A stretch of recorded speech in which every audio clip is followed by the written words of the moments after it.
Welcome to this exclusive early review of King of Collectibles, The Golden Touch with Ken Golden. This is your host, ZiggyNo. I'm going to talk to you about my honest early reviews of the entire series. Yes, I've binge watched the entire series as soon as it was released. I'm going to give you notes why you should watch and what my thoughts are, what I did not like. Now, let me just quickly say this. I like the series and I do encourage you to watch it. If you're watching this video, I hope this helps you and gives you a guideline to why you'd want to watch. I'm going to try not to give away too many of the hooks. I do encourage you, like I said, check it out. There's some good stuff in here. There's some wonderful things. In fact, the thing I love the most about it is it's not about cards. It's about collectibles. Cards are a few of the stories that are woven in, but it's not about sports cards. And I'll be honest, I was kind of concerned it would be all about the cards. My second quick thought is it's really about big names, big celebrities, and big money. There's very, very few common you and me in this. The you and me are those guys, those very few guys who got the lucky card and they got to, sell a big card through Ken Golden. Let's go ahead. Like I said, I'm going to walk through episode by episode, tell you a little bit about it and why you should be watching.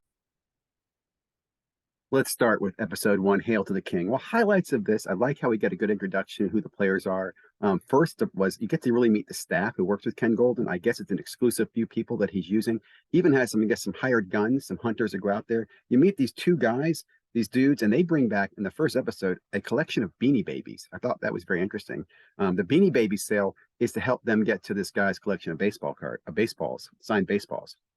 First, I realized is again, this does show you the insides and outs, the sausage making of this business. These guys are incentivized to help people sell stuff because they get paid on commission.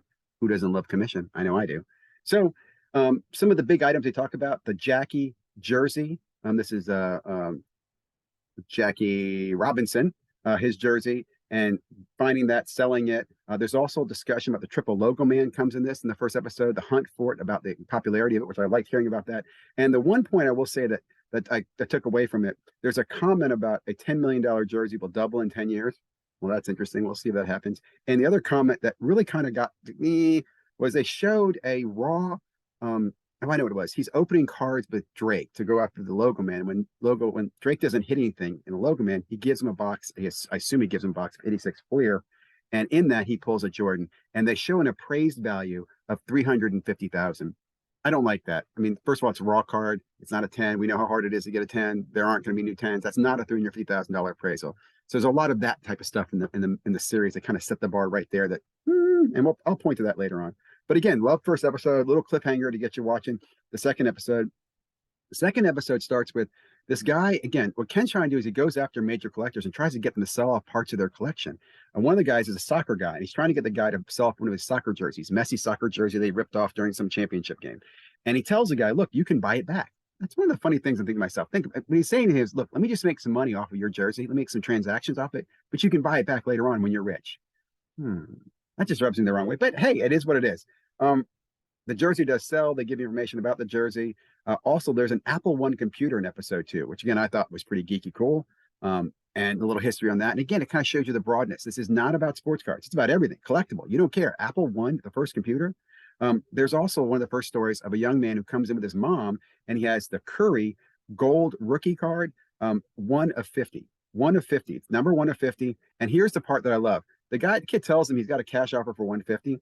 And the golden guy, which is I forget the guy's name, Dave, Tom, the muscle guy, he basically talks the kid into grading it and selling it with the hopes that it gets a 10 or 9. It comes back a PSA 8. I'll just say there's the suspense around that. Does it get the value of the cash offer? And I'll leave it at that. But it's worth listening to that. Also, how he tries to convince the kid. I'll put it this way. He says, do you want to take the risk? And the kid's like, well, why not? I mean, sure, I'm already getting a $150,000 cash offer. Oh, sure, I'll roll the dice for more. I loved it. I did think there was some conflict of interest, though, because they did get the card graded. So I was a little suspect, although when the card came back a PSA 8, I thought to myself, well, clearly if PSA was in loop with this, they would have given you a 9 or 10. So that was kind of interesting. I'm not saying there's not still a little suspect relationship there that might be a conflict of interest, that Ken Golden can get these cards from a kid, say, hey, let's get it graded. He can send them off to the other part of, Golden's collection, which is collectors, and then grade it for him. I love the part in episode 2 about the Manning jersey debate, where Peyton Manning calls and talks to Ken about whose jersey's worth more, the Eli, which is a Giants jersey, or Peyton's jersey. And there's a whole great conversation about that. Also note that Eli or Peyton Manning is an investor in Golden and the show. He's an executive producer. Episode 3, and that was number 1 or bust. Episode 3, the Golden Ticket. This is Oh, they talk about commissions. Oh, I know what it was. There's a great part where the guy does sell the card for the kid, and he actually gives the kid more money because he gives him part of the commission. It made me think to myself, very nice thing to do, very good to see on this show. But how much is that going to get the kid to come back to Golden? Like, does that kid ever come back to Golden to sell something again? Maybe it worked really well. I could see that though being a leverage they can use with other buyers when they're trying to get those consignment deals in. Gives them that buyer's premium gives them opportunity. I give you back some of the buyer's premium. I give you back some of the commission, right? Which again, you get to see the sausage being made. Hyping the box value goes up with each miss. This is something I thought was interesting. You're talking about Madonna. The Madonna sex book is in episode 3. The Triple Logo Man is in episode 3. They talk about backyard breaks because they show them pulling it. And they make a comment, would you be jumping like that? They leave it limited. They don't really talk too much about backyard breaks, but they do get the 3 guys who have the card into Golden. Here's what I love. First of all, Golden has this young lady on their staff who found out who the guys were. She's the one that reaches out and contacts them, says, hey, Golden must talk to you, and they fly Golden up. I also like the fact that they're able to how they get the deal to happen. I think is interesting. The other thing I like is these 3 guys are not like a kid who opened these cards. These are 3 guys who've been basically were investing in breaks. They were hunting the Triple Logo Man with a plan to hit it and sell it, right? Which I think is interesting. Just right there, I'd love to talk to those 3 guys about their strategy and how they did it. There's a lot of guys like that who pull together and go hunting after big breaks. They know how to buy it, sell it, flip it. You know what I'm saying? So I love the backyard breaks. I do say the conversation with Golden and the 3 guys does seem staged. Like there was no doubt in my mind that they were going to, do the Triple Logo Man with it. It was so, I don't know, canned, but it was good. Another piece that comes up here is this thing called the wristwatch. I don't want to ruin it for you, but it's the first Apple iWatch. I mean, it's pretty cool. And the value of that, you don't get, I'll say, here's the thing, you don't get completions in every store. You get to see what they claim the value is. And they talk about how we're going to bring it in and consign it, but you don't get to see every item go to its completion, which kind of bugs me. I would have liked to see what some of these items finally got. They talk about music auctions in this. Shout out, it's funny. So what was it? They do something, and one guy, it's not important. I'll leave my notes. Okay, episode 4. This is Puerto Rico.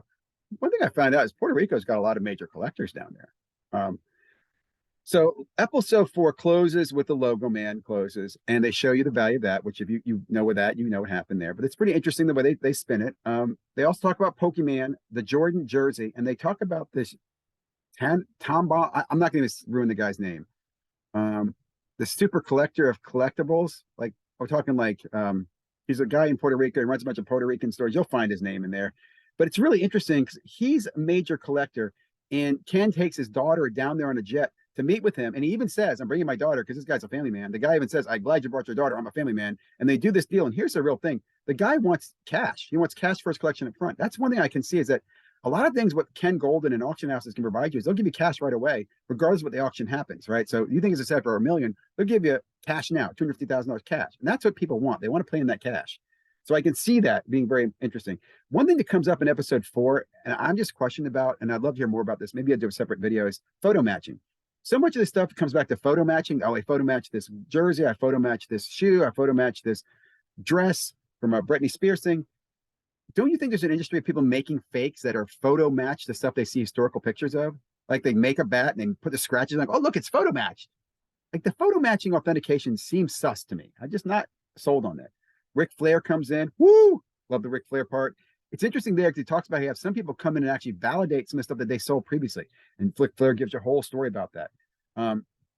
At the end of episode 4, again, the big push here is he's trying to get this guy's collection, his collection of jerseys and shoes and a whole bunch of stuff. I'm not going to ruin it for you. You can figure that out. But it is a really cool part of episode 4. Episode 5, Dreams Come True. This is when they bring a kid in with an F1 card. This is a kid from Quebec who hit the F1, I think the 101 Hamilton. And what's cool about this is they talk about putting it to auction, but they actually help broker a direct deal from a buyer. And they talk about the negotiation there. They also keep the final price of that private, which I agree with. I actually think it's cool to see the buyer keep that price private. They talk about the collection. The guy in Puerto Rico has $100 million collection. Again, they're hoping to get that as consignment. That's a big number. What that's going to do to help build the Golden Empire. There's stuff in here from Brittany. Oh, here's another thing in episode 5. Michael Jackson hair. There's a guy who comes in. He's like, my dad worked at the Marriott in Poland when Michael Jackson was there, and we cleaned his room. And here's Michael Jackson hair. And I thought to myself, dude, sports card reckoning. You got to get this hair, and you can get Diana Ross's hair. And then I'm sorry, I don't want to go off a tangent, but that's kind of weird. And I kind of thought to myself, how do you get to validate that? Nice to know Ken Golden did not sell the Michael Jackson hair. They could not validate it, but they did offer, and I think they did sell some other things. Now, again, you don't get all the prices, and I don't want to ruin it for you, but that's in there. Now, I will say something I mentioned, I saw in episode 5, I put a note here, is that the term one of one is used throughout this. Everything is a one of one. Oh, it's a one of one piece. That's a one of one, Apple computer. That's a one of one. Everything's a one of one. Timing is great. They talk about that, how important timing is. There's a great part where Ken goes to Denver to get a jersey from a guy who says he's got a jersey that was a Peyton Manning, and he actually calls Peyton Manning to surprise the guy at the store to validate it. And they have a great discussion there. Peyton Manning talks about how he used to change his jerseys at halftime, which shows you again the awareness. In fact, here's a great part. I think it's coming in episode 6 about when you realize where some of this stuff was acquired. Like a lot of stuff that's memorabilia was acquired at pennies on the dollar, and it was held, and then it gets some value based on hype. It's kind of my takeaway. I will say there's a conversation in episode 5 where Ken Golden's talking to Peyton Manning about his card value. And I don't like the way he talks about it. He says the reason people your card value so high is because they're holding on to it because they think you're undervalued. I'm like, thinking to myself, there's a reason people have your card, Peyton Manning, is because they fucking love you. They're fans. Like, there are people who collect your stuff. They don't care about the value. And it bothers me that Ken did not bring that up as even an option. It's like, they're holding on to it because they're trying to make money off you. I'm like, well, that's just terrible, Ken. That's my my little anti discussion about what he did here. I think it's anti-collector. I also think it's dishonest the way he kind of led Peyton down that path. But again, Peyton's executive producer. He's a big man. It's probably part of the script. Logan. Oh, I think that's the other thing was they do a Logan Paul, who is an investor in Golden as well. They disclose that, which I was not aware of. And they do what I call bad breaking example with the Pikachu. Now, here's a couple things. First of all, they break a box and they sell it for $360,000. They sold packs in it, which I think is the absolute worst way you can ever get in a break. Don't buy breaks by pack. That's just it's a gimmicky way to get the most value, to extract the most value of a product that would never sell for that. You could never sell that box for $360,000. No one idiot would pay that much at that point. Maybe now, I don't know, but at that point, no idiot would have. But you get enough idiots together, you can get them to pay $360,000. One of the downfalls of breaking. After they do that, then they decide to break their own box together, and they tell each other that, oh, it's worth $360,000. Let's split it. So they come up with their own valuation based on the bullshit they just created. Now that's what I don't like. Valuation is not created that way. That's false valuation. And then I'd say karma. They ended up not getting their value back in the Pokemon cards, which I thought's interesting. I also thought it's interesting because Ken's trying to bait what's the guy Logan to sell his little necklace, and he keeps telling him the necklace is worth 5.2 because that's what he paid for it. I would argue that necklace is absolutely not worth 5.2. I don't think there's another idiot in the world who would pay 5.2 for your little Pikachu dude. I don't think they would. Now go ahead, put it on the market. Let's see. But you're not getting 7.5, and Ken apparently didn't get you 10 million either. But I love the fact you think it does. So the other thing that comes up on this is they decide to do a deal where they're trying to do, again, creative deals. They decide they want to buy. They don't show you they do this, but there's a discussion about buying the house from the Godfather and then restoring it to the studio quality and then selling it through Rowley Road as a fractional. And all I thought to myself, oh my God, this had to be produced at the height of bullshit time. I don't think that would work today, but who knows? Personally, I think you should bulldoze the property in Staten Island. You probably could build a lot more there than just the house. The house is neat. But honestly, dude, I mean, it's Godfather, great, wonderful. It's no. That's my opinion. Do what you want. So episode 5 goes into episode 6, and I'll be honest, I don't have my notes in episode 6 because I was actually in the car for this, but here's my takeaways from episode 6. I didn't want to press the button there. I guess I could kind of highlight over this. So he gives his daughter an offer. Here's the Pokemon. I guess the Pokemon stuff's in episode 6, not in episode 5. Which him and talking about Pokemon.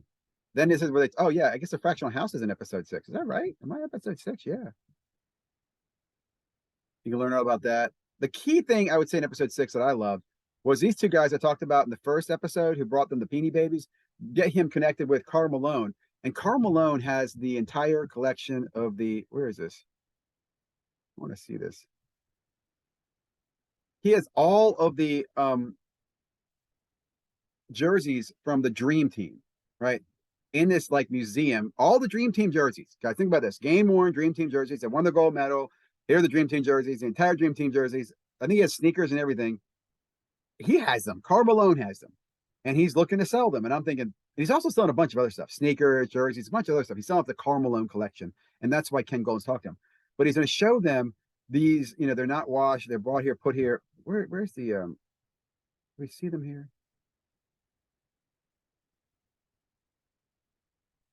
I'm just filming this video or not. I don't want to get violation for like copyright, but let me tell you, dude, the best part of this story to me was how these jerseys came to be, and that is, and I'm going to ruin this for you. If you watch this long, you deserve this piece.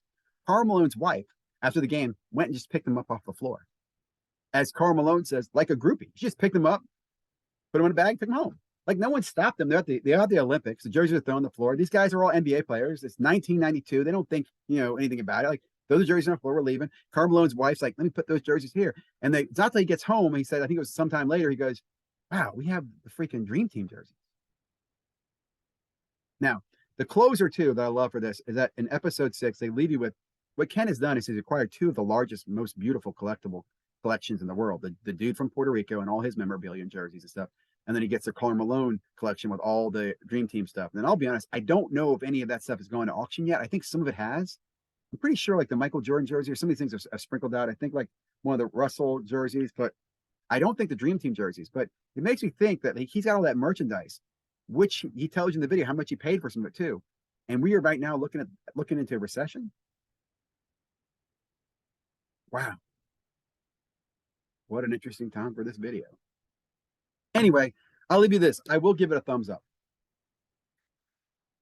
There's some things I don't like about it that I would critique and say, nah, that's why I think this is shady. But of all the auction houses in the sports card collectible market, they make a damn good case that they are the one to use. And I'm sure they're going to get a lot more business after these videos hit the market. I'm curious to see how this does. Again, I really enjoyed it. I enjoyed it more because it wasn't just about sports cards. I think there's maybe 4 or 5 different sports card stories. There's one there where they find that guys have a treasure trove of cards, and I guess they're going to consign that too. So there's definitely a lot of hang up for more content that we could get in a second season. And I really do hope they do a second season. And if they're watching my video, I hope they will give us more feedback on what they sell, maybe add a little more historical stories in it. I really enjoyed that. Maybe tone down the hyping so much, and we don't need to know too much about your commissions. We know what they are. Thank you very much, guys. Hope you like this video. Like, comment, and